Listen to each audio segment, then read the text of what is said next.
할렐루야. 출애굽기 36장 20절로 34절 말씀입니다.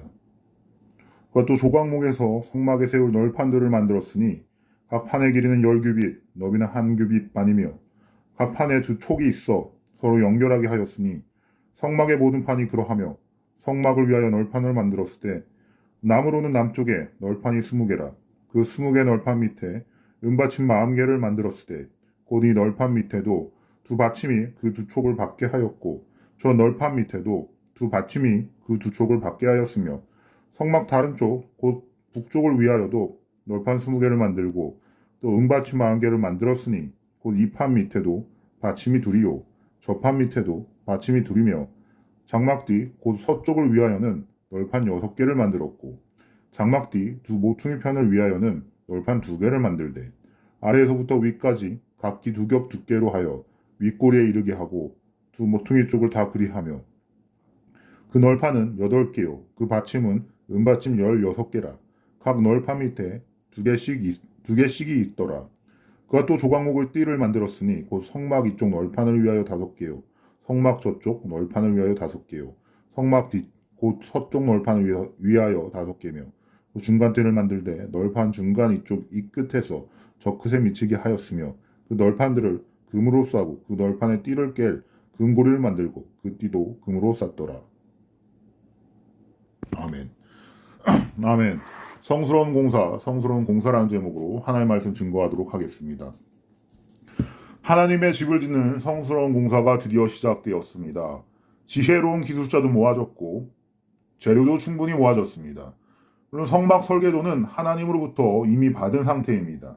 이처럼 완벽한 준비를 마친 후 성막 건축의 첫 번째 단계로 백성들은 성소와 지성소를 만들기 시작했습니다. 본문은 바로 그 성소와 지성소의 벽이라 할 수 있는 널판들과 널판을 튼튼하게 연결시키는 공정을 기록하고 있습니다. 특별히 이 널판들 그리고 널판을 연결하는 모든 구조물은 영적으로 성도와 예수 그리스도와의 뗄래야 뗄 수 없는 관계를 예표합니다.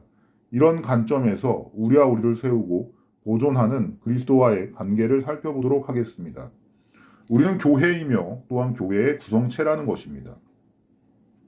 성도의 벽이 되는 널판들을 생각해 봅시다. 그 널판은 성막을 조성하는 하나의 구성체로서 성막의 골격을 이룹니다. 이처럼 중요한 역할을 하는 널판은 곧 교회의 한 일원으로서 교회의 근간이 되는 성도를 예표합니다. 즉 우리는 우리 스스로가 교회이자 교회의 한 구성체입니다.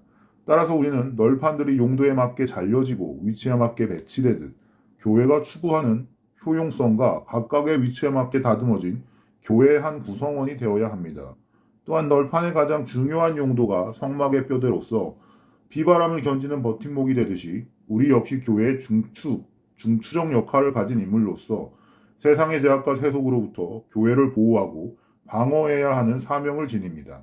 사랑하는 성도 여러분, 그대로는 아무 쓸모없는 일개 널판에 불과하지만 성막의 부속품이 되므로 비로소 존귀히 쓰임받는 널판의 운명을 기억하십시오. 우리 역시 마찬가지입니다. 우리 스스로만으로 볼 때 우리는 죄로 죽을 수밖에 없는 존재이지만 하나님께서는 그러한 우리를 교회라 칭하시고 귀하게 사용해 주셨습니다. 때문에 우리는 극도로 세속화된 세상 속에서라도 교회된 우리 자신과 우리가 연합하여 이룬 이 땅의 교회를 지키고 보호해야 합니다. 둘째로 우리는 그리스도를 기반으로 하여 존재합니다. 널판을 세울 때는 맨 땅 위에 세우지 않았습니다. 사실 지형이 고르지 못하고 모래바람이 심한 강야에서 널판을 바로 세우기란 참으로 어렵습니다. 그런 때는 반드시 균형을 잡을 수 있는 받침이 필요했습니다. 널판을 세우는데 필수적인 받침은 은으로 만든 것이었습니다. 이 은받침이야말로 당신의 몸을 찢어 피 흘리시고 그 위에 교회를 세우신 예수 그리스도를 예표하고 있습니다. 그렇습니다. 교회는 생명과 진리이신 예수 그리스도를 기반으로 하여 세워졌습니다. 따라서 그 어떤 거창한 표현을 제시한다 하더라도 그리스도를 기반으로 삼지 않는 교회는 사이비입니다. 교회는 분명히 그리스도의 피 위에 세워졌기에 그리스도와의 그분의 보혈을 의지하지 않거나 더 나아가 그 보혈을 부인하는 무리는 더 이상 교회가 아닙니다. 은받침 없이 널판이 세워질 수 없었듯이 그리스도 없이 교회는 세워질 수 없습니다. 따라서 교회된 우리는 항상 예수 그리스도를 의식하고 그분의 말씀에 기초하여 모든 활동을 전개해 가야 합니다. 그리고 그리스도의 피를 우리 존재의 중추적인 이유와 원동력으로 삼아야 합니다. 우리는 그리스도로 인하여 서로 연합할 수 있습니다. 받침에 의해 세워진 널판은 이제 5개의 띠에 의하여 각각의 널판이 서로 연결되어 어떤 외풍에도 흔들리지 않을 만큼 튼튼하게 세워집니다. 그야말로 띠는 각 널판을 담당히 결합해주는 역할을 합니다.